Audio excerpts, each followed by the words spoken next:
Oh, she's my little teeny bitty baby. Look, Frankie's back there.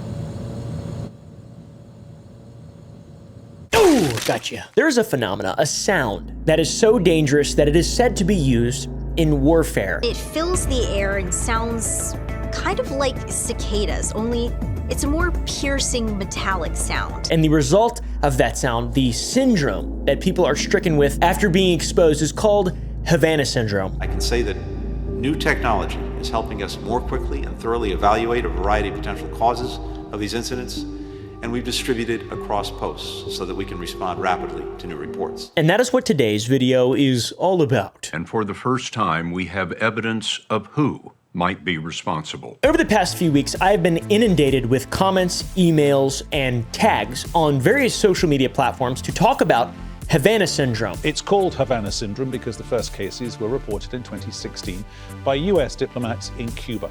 They started experiencing neurological symptoms, mimicking what happens after a concussion, but they had suffered no head injuries. A recently incredibly popular phenomenon, probably because it was covered by this guy on YouTube. I assume this is probably why. Go watch his video. It's 10 times better than my video, I'm sure. I talked to the experts, advisors for DARPA, the DoD, and the Joint Chiefs of Staff. I had been contacted by some colleagues from the Department of State. They said, we have a set of cases we'd like you to take a look at. This story was swept under the rug, and the case was closed too early. This is the story of Havana syndrome. But we've been talking about the CIA and various conspiracies, mysteries, things of uncertain nature on my channel for a little while now, and the Havana syndrome video topic is a perfect fit. Many believe that they were wounded by a secret weapon that fires a high-energy beam of microwaves or ultrasound. So press the like button for one, or I'll blast you with the brown note. Ugh! That's my own version of Havana syndrome.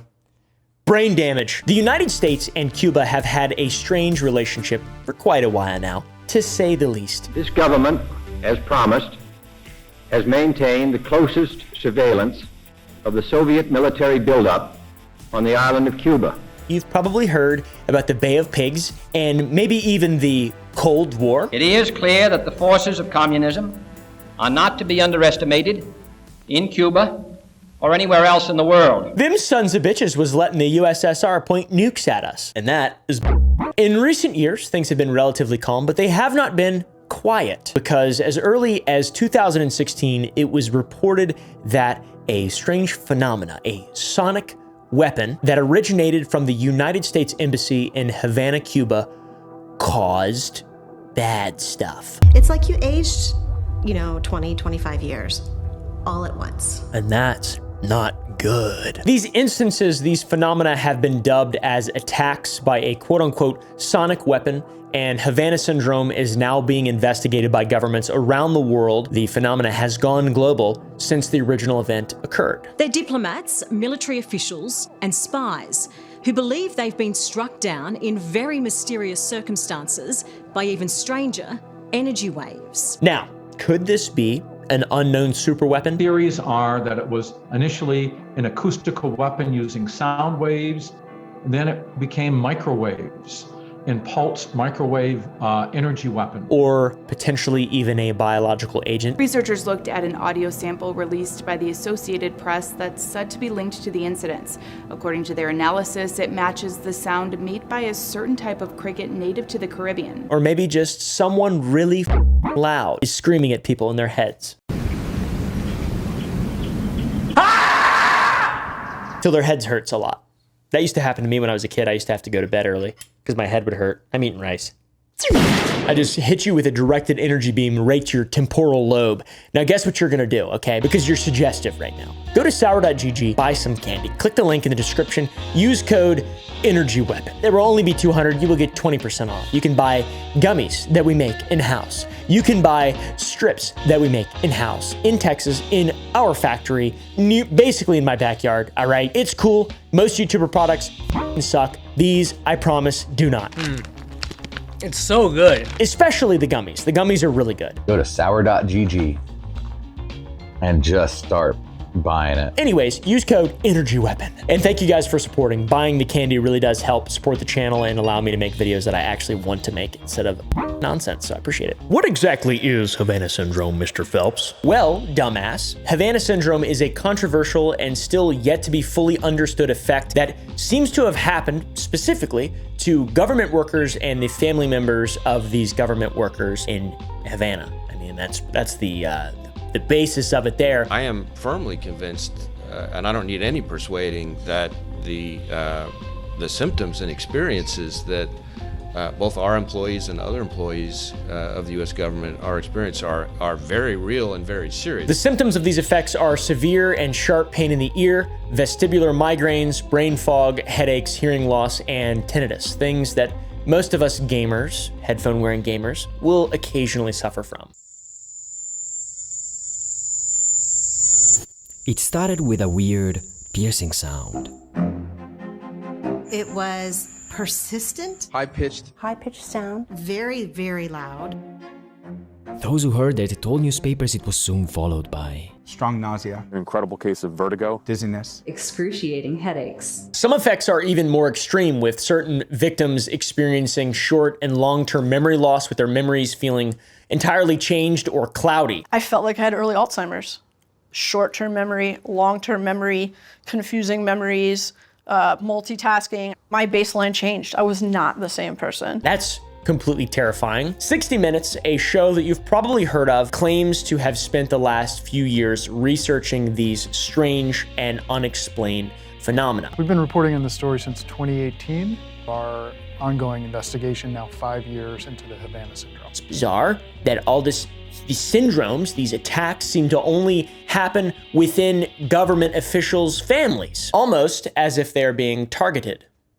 Over many months, we have been collecting evidence of what appears to be a hostile foreign government's plan to target Americans serving abroad and their families. Some explanations state that it could just be panic-induced due to political climates being so stressful, but stories seem to line up with the investigations of 60 Minutes, all stating the same similar stories. It felt like my head was just being crushed. Tinnitus, it was ringing in my ears. Very, very loud. I could feel my brain shutting down.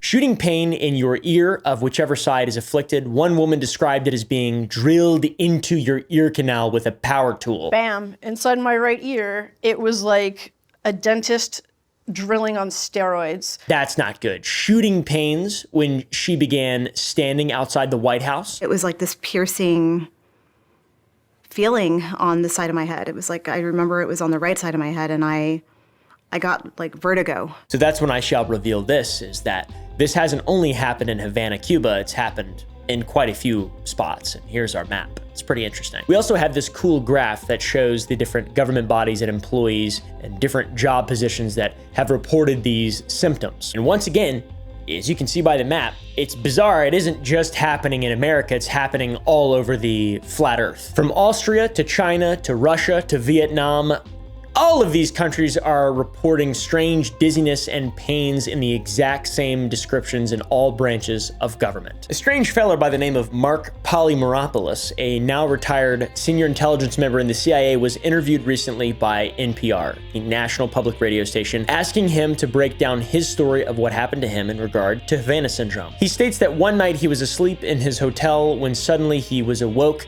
in the middle of the night experiencing these same pains and symptoms that everyone else was reporting: vertigo, dizziness, and even the desire to vomit spectacularly. He was in Moscow on official CIA business, sound asleep at the Marriott Hotel when he experienced these symptoms, confusing it with food poisoning at the time. He then carried on with his business and met with multiple Russian intelligence officials, and after a few days, he had to cancel the rest of his trip and head back to the United States, still experiencing these great pains. This would continue for months with the crippling migraines. He saw multiple doctors, received MRIs, CT scans, x-rays, and he even saw a neurologist who later diagnosed him with occipital neuralgia. Occipital neuralgia is a condition in which the occipital nerves on your scalp, the back of your head, are inflamed or injured, and it can cause different symptoms, and this could explain why he was suffering from horrible migraines and a lot of his earlier symptoms. Damage to his occipital nerves. So how exactly did he go from a healthy man to having inflamed nerves in his head. Unfortunately, we have no idea, and Havana syndrome is so mysterious and unknown and rare that our health system doesn't exactly know how to approach it. It's reported that as many as 334 Americans have searched for answers and care in the military health system, which is notoriously very good, but doctors are unsure what to do. It's very suspicious, especially when those who sought out medical attention were blown off or being told that scheduling for their appointments were unavailable, and even being told that this condition was not real and that there was nothing that could be done, despite of living with it and actually being afflicted by it. The story from our buddy Mark is just one story out of dozens of different US diplomats in different positions that have been interviewed. Even more across the country, Germany, Ukraine, Uzbekistan, even the UK, people have been afflicted with Havana syndrome. As I mentioned previously, the first location in which it was discovered was in Havana, Cuba. Havana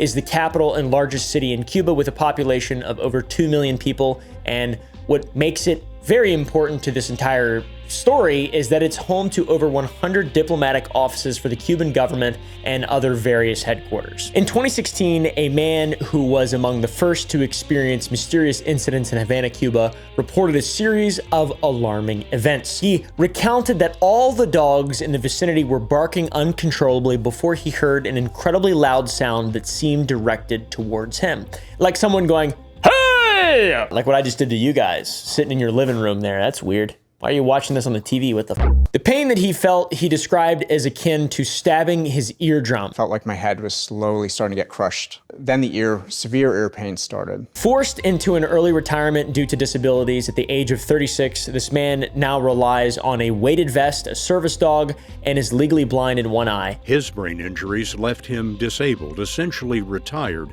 at the age of 36. Although he remained silent for years, in February 2022, he broke his silence, expressing frustration over the government's dismissal of these incidents and the lack of acknowledgement towards affected colleagues. There's been enough now to where it probably needs to be acknowledged. That's him saying that, not me though. I don't want any trouble. I don't want any trouble. I'm not suicidal.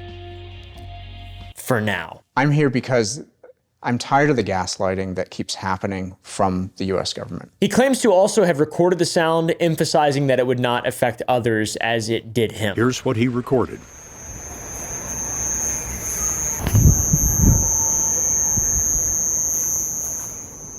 In another interview with 60 Minutes, CIA Director William J. Burns discussed Havana syndrome. Mr. Burns was sworn in as director in 2021, and Burns had met with several CIA officials who had been affected with the syndrome. During a visit to India, someone accompanying him experienced symptoms consistent with Havana syndrome. When interviewer Scott Pelley asked if the incident might have been intended for him, Mr. Burns declined to comment, but affirmed his commitment to resolving the mystery, saying, "Smithers!" He didn't say that. He's not that guy. He's a different guy. Another incident report important to mention is the incident involving a man named Vitaly Kovalev, who reportedly transitioned from being an associate with the Russian military to working as a chef in the United States. Not very suspicious at all. In 2020, Kovalev was arrested in Key West, Florida after a high-speed chase where he was found possessing documents with bank account information and a device capable of wiping a car's data, including GPS records. That's suspicious. That is wildly suspicious. He was fleeing, and also he had a device that can do what? It's like some Men in Black almost. He did. Why would you need to do that? I mean, I understand, but that's weird. Allegedly, Kovalev was interrogated by the FBI for over 80 hours. That's 2 work weeks. Our sources say over months, he spent 80 hours being interviewed by FBI agent Kerry. During this period, an anonymous CIA agent referred to as Kerry was involved in the case. And shortly after Kovalev's incarceration, Kerry reportedly experienced symptoms of Havana syndrome in Florida.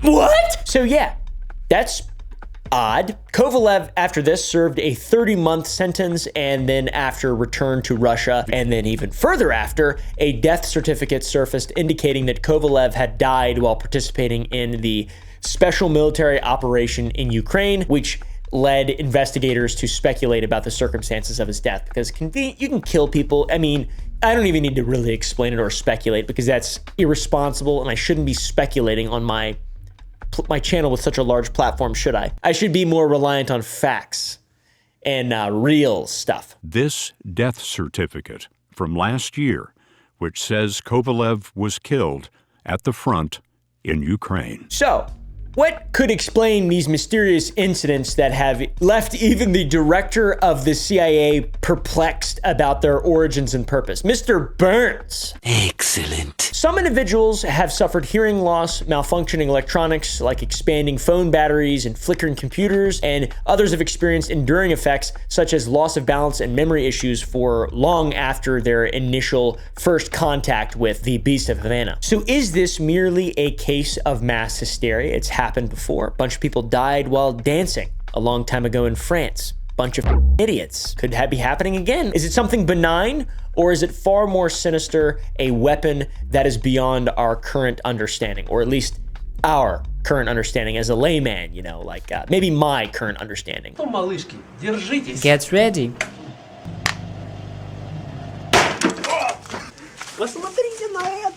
The explanations and possibilities are a bit alarming, and it is a mysterious force that can inflict a lot of damage, and the government's denying it, and there's a lot of people now, and it seems like it's real, and it's scary. I'm gonna be honest, guys. We're kind of in a wartime scenario as well, so the implications are deeply concerning, especially for me, because I'm of draft age. So I'm going to probably go and die pretty soon, I think, maybe. Not by choice, though. I'm a conscientious objector! Now on to some science and some interesting theories. If we explore the enigma of the Havana Syndrome, I apologize for using the word enigma, by the way. I really like that word a lot. I don't know why, it's a good word. Numerous theories have been proposed to explain its mysterious and enigmatic origins. After the initial incidents in 2016, the United States government promptly launched an investigation enlisting various university teams to uncover what really happened that day in Cuba. The first team to come back with some data was the team from the University of Michigan in 2018, and they suggested that the phenomena could have been caused by defunct surveillance equipment scattered around Cuba. These outdated types of devices might emit an ultrasound thing known as intermodulation distortion, and for those not in the know, like you guys, intermodulation distortion is when different signals mix together and create extra unwanted frequencies that can explode your brain, apparently. It's actually an interaction between two frequencies happening simultaneously. It's a bit like in music. When you play two different notes on a piano, you're not hearing just those two primary fundamental frequencies, but you're hearing the harmonics of each of those notes and also the harmonics of each of those notes interacting with each other at the same time. It's like when you hear a bunch of notes clash and they produce a noise you didn't want to hear.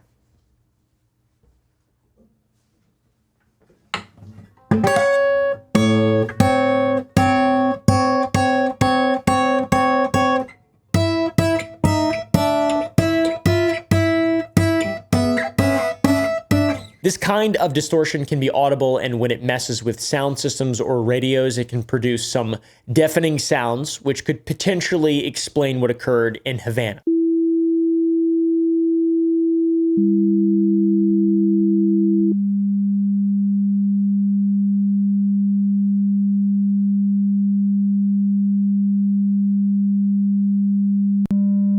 According to the University of Michigan, I think they're wrong.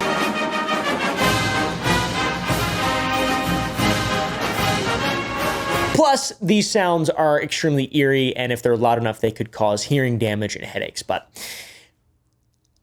next up was a report from the University of Pennsylvania published in the Journal of the American Medical Association. The study involved 21 agents affected by Havana Syndrome, and scientists concluded that each subject suffered from some unknown condition akin to permanent concussions. What the Say it with me. What the Did you say it with me, or I was just alone doing that? Okay, that's cool. Later in 2018, another theory would surface. The cause of the syndrome could be persistent postural perceptual dizziness, aka PPPD, which shares very similar symptoms to those experienced by the agents. Persistent postural perceptual dizziness, or 3PD, is a common cause of long-lasting dizziness, which may persist for 3 months or more. In some people, 3PD starts after an event that brings on dizziness or vertigo, such as a vestibular migraine, BPPV, Meniere's disease, a mouth concussion, or other related condition. Now, PPPD is a bit of a medical mystery. We haven't quite figured out exactly what it is, or what the direct cause is, or what the we can do to stop it. We do know that initial triggers can include ear or brain things, neuro or otologic conditions. Metabolic issues can also trigger allergies and psychological distress. So pinpointing the exact cause is like finding a needle in a haystack made of needles. The disorder is highly tied to stress, and people with anxiety may be more at risk. That's not good. I've already had a very rough week, to be honest, rough weekend, and now I feel PPPD coming on. Fuck! I'm a hypochondriac too. Bits aside or jokes aside, this is very interesting. After a balance problem or like a stressful event, people who are anxious rely more on visual cues and posture. So those with high anxiety focus even more intensely on their surroundings and body position to manage their dizziness or the way that they feel. This means that changes in posture, movement, or being in busy environments can make people feel dizzy or unsteady. It's just purely sort of perceived that way. Another very interesting anxiety-based disease or syndrome or whatever the f it's called, pathology, is called soldier's heart. It's the hyper-awareness of one's heart. I've got that. Isn't that weird? I'm not a soldier though, but there's something wrong with me. There is no one-size-fits-all treatment for PPPD. Medications like SSRIs and SNRIs can help with symptoms. Vestibular therapies also, which teach the body to handle movement better, improving balance and confidence in those stricken. Cognitive behavioral therapy as well helps to manage anxiety, which can potentially make balance problems even worse. Early treatment with a combination of vestibular therapy, cock and ball torture, and medication leads to better recovery. Without treatment, PPPD can cause anxiety, depression, fear of falling, and even fear of leaving home. Agoraphobia, baby. Is that what I've got? What the f? I haven't left my house in like a month. Something is severely wrong with me. I shouldn't have vacationed in Havana. Vestibular therapy and CBT are the best options to help patients with PPPD return to normal activities and manage symptoms. Sorry to say cock and ball torture all the time. It's CBT. It shouldn't be called that. It's really ruined it. The internet has ruined a lot of things. A team approach with different specialists is crucial for managing genuine cases of PPPD. If these agents were suffering from PPPD, it might be tough for them to be diagnosed properly. But also, for all of them to experience it at once, what the f? It's not PPPD. That's what I've got. And I lied about being in Havana. And I'm also not a government agent. Good boy. In 2021, a 2018 CDC report was accessed via a Freedom of Information Act, a FOIA request, revealing that even they had no clue what the cause of the syndrome was, which, to be fair, the CDC, not that good. Let's be real here. This is their statement. The evaluations conducted thus far have not identified a mechanism of injury, process of exposure, effective treatment, or mitigating factor for the unexplained cluster of symptoms experienced by those stationed in Havana, Cuba. Cease transmission, or whatever the nerds say. You could have just not said anything, or you could have said, we don't know, instead of all that nonsense. Yeah, bro, we know you don't know, or you do know, and you're just not allowed to tell anybody. How about that? That's more likely, you dumbass. Just be honest with us. We'll only tar and feather you. We won't run you through the guillotine. But yeah, the CDC, a bunch of smarty pants out there. They don't know what's going on.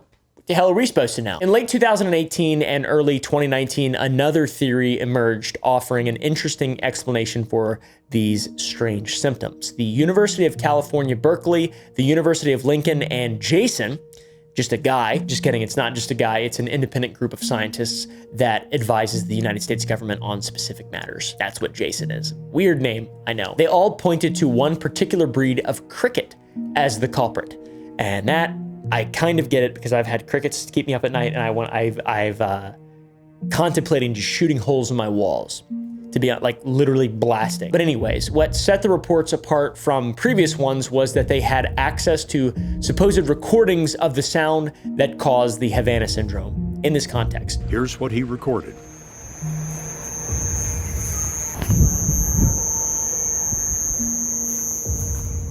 During their investigation, a fellow named Jason concluded that no plausible single source of energy, neither radio, microwaves, nor sonic, can produce both the recorded audio/visual signals and the reported medical effects. That also means we don't know. They went on to, for some reason, suggest that the Indies short-tailed cricket was responsible for the sounds causing the symptoms.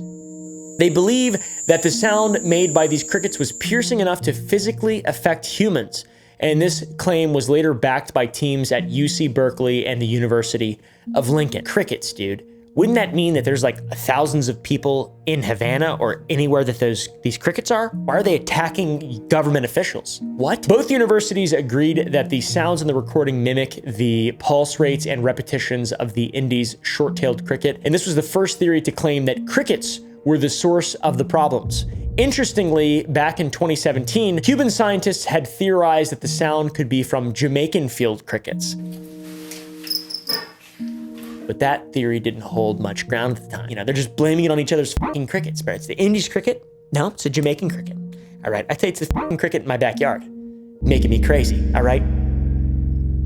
Searching, scanning. Beryllium 4, 9 plus 1, 7 plus 1. Boom, boom, boom. In 2019, the case surrounding Havana syndrome quieted down a bit, possibly due to a change in administration or COVID. It seemed as if the case had been forgotten and people were moving on a bit, as not much new information had been revealed. But in early 2021, things began to change a bit due to some new reports and declassifications. My favorite thing ever that happens. In late 2020 and early 2021, a report by the National Academies of Sciences, Engineering, and Medicine, NASEM, was published. They concluded that a directed pulse of RF energy, aka microwaves, was a plausible mechanism for the symptoms, but that it being the sole reason why agents were getting sick remained speculative due to limited access of relevant information. Following the publication, one of the committee members of NASEM, David Relman, gave an interview with NPR, and he stated that the agents were subjected to controlled microwave radiation specifically designed to penetrate the skull and reverberate, causing damage to brain cells. They basically suggested that the agents were hit with what my mom thought I was getting hit with when I would stand in front of the microwave as a child warming up my meals, just right there in front of that fucking Faraday cage. Just get blasted, little tiny holes. My mom was wrong, and I think NASA might be right here. This seems more plausible. But yeah, anyway, sorry, I sidetracked a little bit. They couldn't fully prove it. That's the main thing. They theorized this, but they couldn't fully prove it. Though, other articles have also shown and corroborated that using a microwave weapon to target a US embassy is entirely plausible and possible. In an article titled Pulsed Microwave Energy Transduction of Acoustic Phonon-Related Brain Injury, whatever the nonsense that is, the authors discuss how targeted microwaves can damage the brain. And looking back at previous experiments conducted by the USSR, researchers found that acute exposures to pulsed microwaves impaired reference memory in rats. And with long-term exposure, it started to break down DNA strands. Classic radiation damage. Am I right, fellow physics guys? Basic understanding of physics. I don't get the sonic physics, the sonic microwave thing. I'm sort of confused a little bit on that because I feel like microwaves are not the same as sound. But maybe. So yeah, if someone could break that down for me. Just kidding. I'm aware of it. You can hear microwaves. Human beings have sensitivity to microwaves and radio frequencies in their brain. It's called the Frey effect. There's an auditory effect that human beings can hear microwaves. How fucking weird is that? That's weird. Additional tests on rabbits showed that once their brains heated up by just 0.2 Celsius, that's about 0.36 degrees Fahrenheit, not 32 degrees Fahrenheit, they began to display severe cognitive damage. Considering these tests, it's clear that if someone had a device capable of blasting microwaves on a large scale, they could permanently damage human brains. And now that it was evident microwaves could physically harm animal brains, or was it's been evident for a long time since the Soviet Union. The next logical step is to see if it works on people.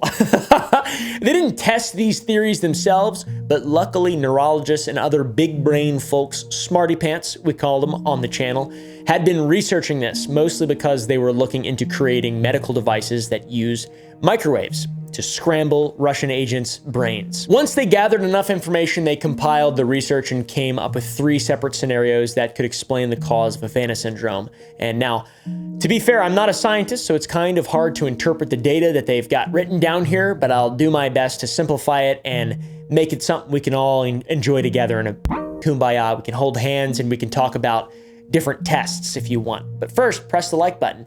Go to sour.gg and buy that candy, that code. Use code Energy Weapon, 20% off, 200 orders. So we've got Test A. Test A used 2 studies from 1996 and 2016, and they found that electrical fields can cause tiny changes in bones, and stronger electrical fields or microwaves can amplify these specific changes. High-powered microwaves might send energy through bones to the ear, causing pain or hearing issues, and pulse microwaves could even create vibrations in the brain. We have a figure here to illustrate how bones might convert microwave energy into vibrations that affect the brain. I believe this is called the Frey effect. I already talked about it. Now, I don't know if this is the Frey effect. Now on to test B.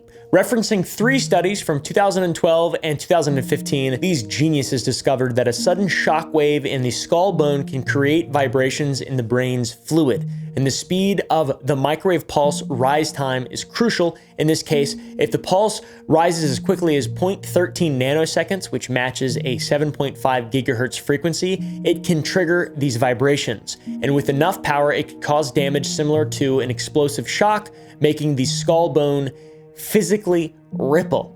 We have a figure showing how this might happen. Test C.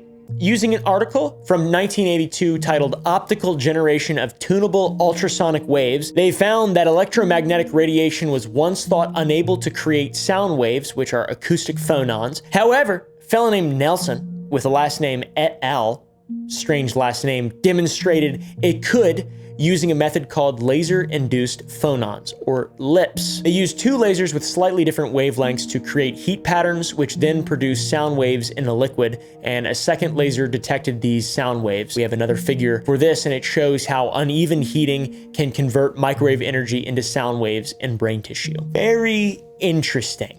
So there you have it, my friend. While the exact cause of Havana syndrome remains a mystery, these theories provide some plausible explanations, whether it's fucking crickets, which sounds asinine to me, microwaves makes more sense, or something else entirely.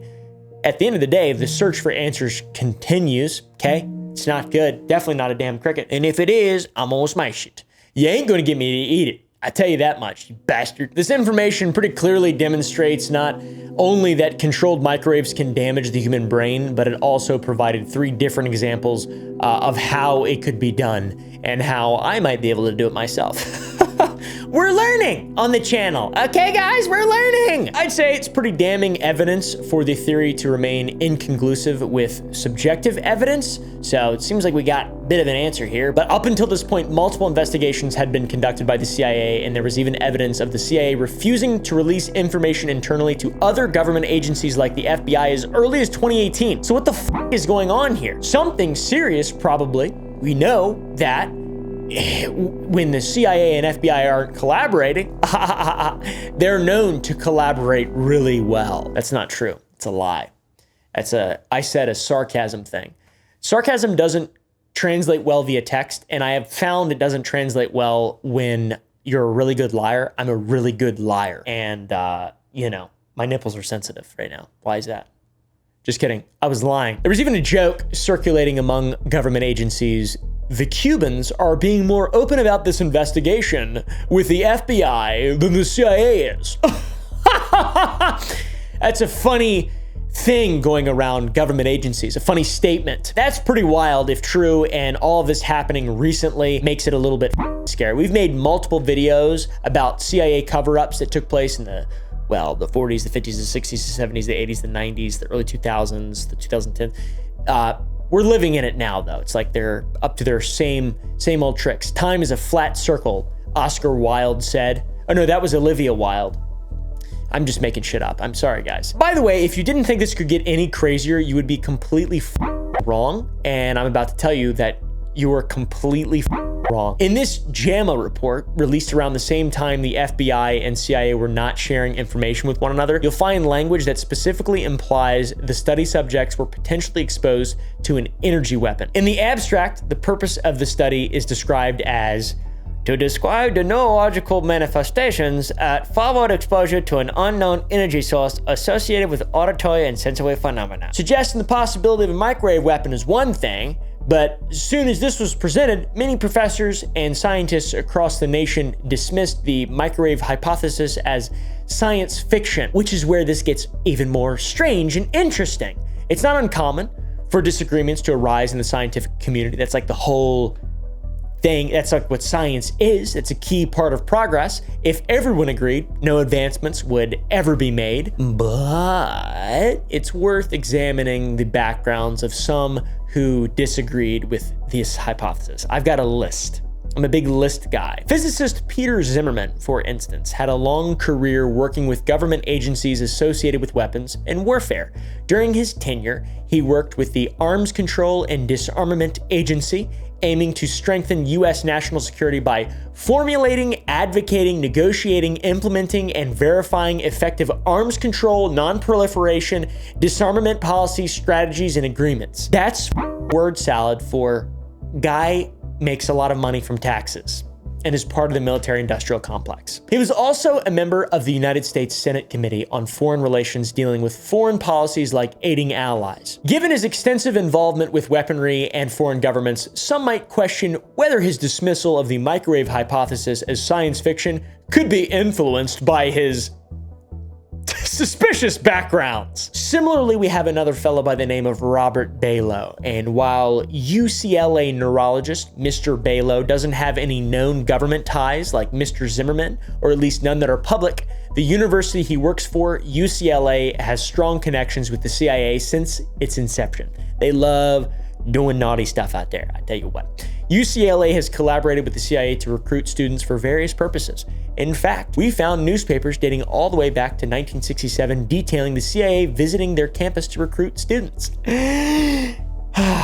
So when prominent figures dismiss the microwave hypothesis, it's essential to consider their backgrounds and potential biases. Plot is always thickening, the mystery is always deepening, and this is more than just a scientific debate. It is a real-life thriller unfolding before our eyes. But luckily, we don't have to worry because we're not government employees in Havana, Cuba, or anywhere else around the world. So both Peter and Robert have some kind of tie, either directly or indirectly, to the government, and they have publicly dismissed the idea of a microwave weapon, despite there being concrete research, well, relatively concrete research, suggesting that it is possible.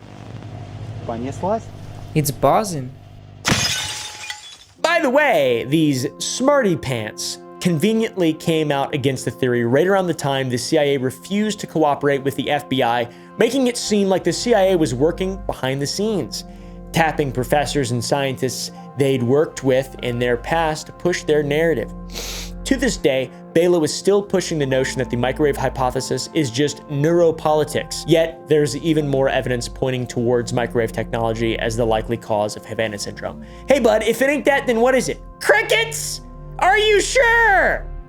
They're loud, but they're not that loud. I want to debate this guy. Just kidding. Just kidding. Do your own research. I'm an idiot. Do not listen to anything that I say. So, mentioned there was more evidence. Where can you find this evidence, my friends? Well, on the U.S. Department of Justice official website, of course. In 2016, the same year that Havana syndrome began, the inception, Glendon Scott Crawford from Galway, New York, was sentenced to 30 years in prison with lifetime supervision for plotting to kill Muslims with a weapon of mass destruction. And what was this weapon? It was officially classified as a radiation dispersal device, one where pulling the trigger would direct lethal doses of radiation at the target. He had one of those? Like a science fiction video game? I farted. Well, I was saying that because I was so distraught. Back in April of 2012, Crawford sought out local Jewish organizations hoping they'd financially back his quest to obtain a device that he could use to kill the enemies of Israel. Crawford, a self-proclaimed KKK member, even drove to North Carolina to meet with Klan leaders thinking they'd fund his device. This is the most interesting example of an entrepreneur I've ever seen in my life. By trade, Crawford was an industrial mechanic and believed he could build a device with the right parts. But here is the kicker. He didn't even have to work that hard. While designing and testing his own radiation device, court documents show that Crawford was actually given a radiation dispersal device by men he thought were businessmen tied to the KKK, but who turned out to be undercover FBI agents. How the They're like, all right, we got this guy. He's on our radar. There's a lot of guys on our radar. Usually we only pay attention to them when they're looking for science fiction weapons to generally destroy an entire religion of people. We don't care about them when they're, it's kids who are insanely angry and have terrible parents and have access to firearms and guns. We don't care about those people. We care about guys like Crawford. This guy needs to be stopped immediately, all right? This guy's got big plans. He's got big plans. You see what I did there? You see what I did? Hopefully. This guy was literally handed a radiation weapon by the FBI a few years before Havana Syndrome began, and he was officially sentenced in the same year the syndrome started.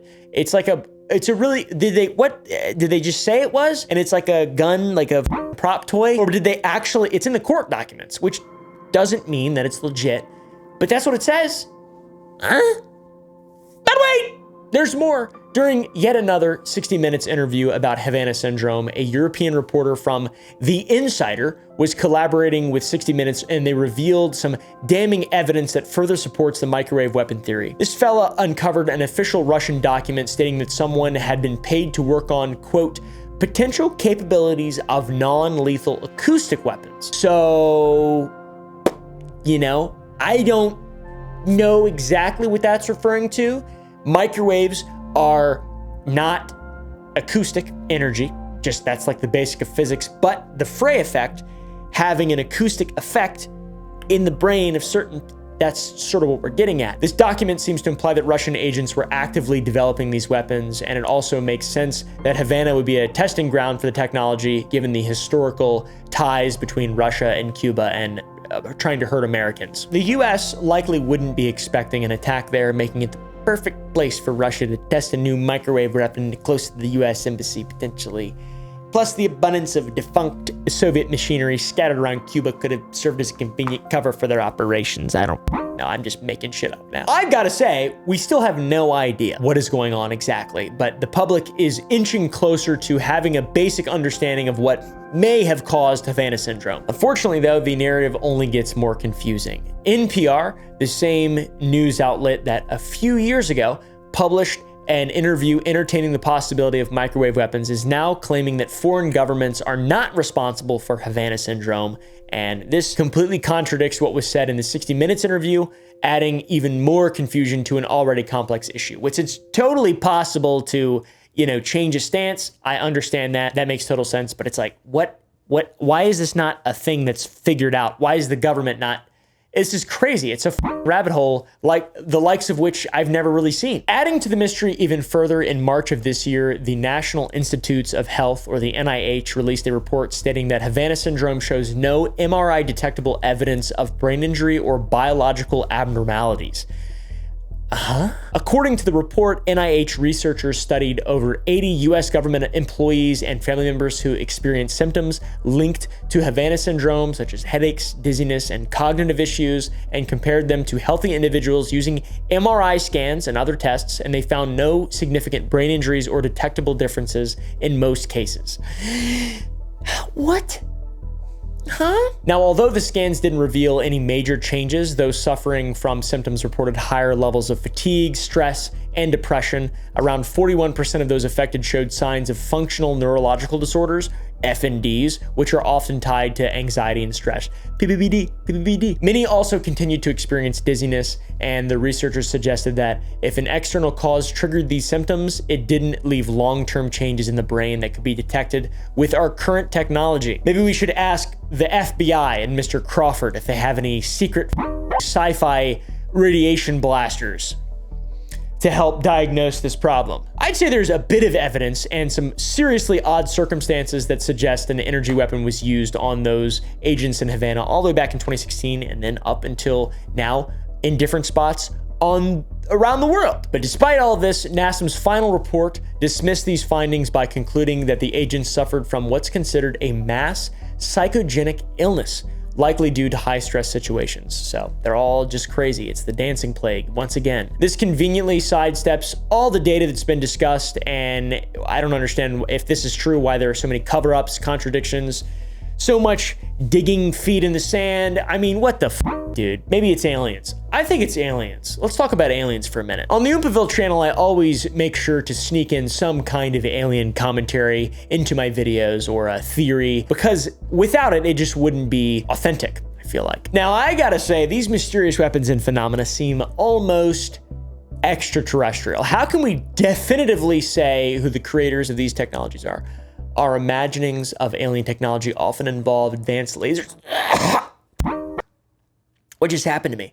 I think I just got blasted with a microwave weapon. I mean, look at this picture of an alien holding a gun. I feel like if I got shot by that thing, I'd be experiencing fatigue, tiredness. My brain would not change physically in a CT. I'm saying that I'm making a joke or whatever. I don't know, dude. Theories about alien technology have been circulating for years, and frequencies are no exception. Both theorists and even some government published reports and NASA concepts discuss these specific frequencies. They describe the potential to use electromagnetic waves and their frequencies for levitation or flight, which is really interesting. These are powerful forces that we're talking about. We already know the existence of directed energy weapons that can damage targets with lasers, microwaves, particle beams, and even sound beams, but these concentrated energy weapons could be alien in origin. That's what I'm saying. That's my official hypothesis to add onto the fire here, and I think I might be right. And I think you should all press the like button in unison. 3, 2, just kidding, don't. Press dislike, unsubscribe, go outside, touch grass. Yeah, psychotronic weapons, I'm not really sure. I just wanted to include this part as a little bit of a joke. In reality, it's humans and not the aliens, I don't think. The tinfoil hats. It's interesting, it's fun, but, you know.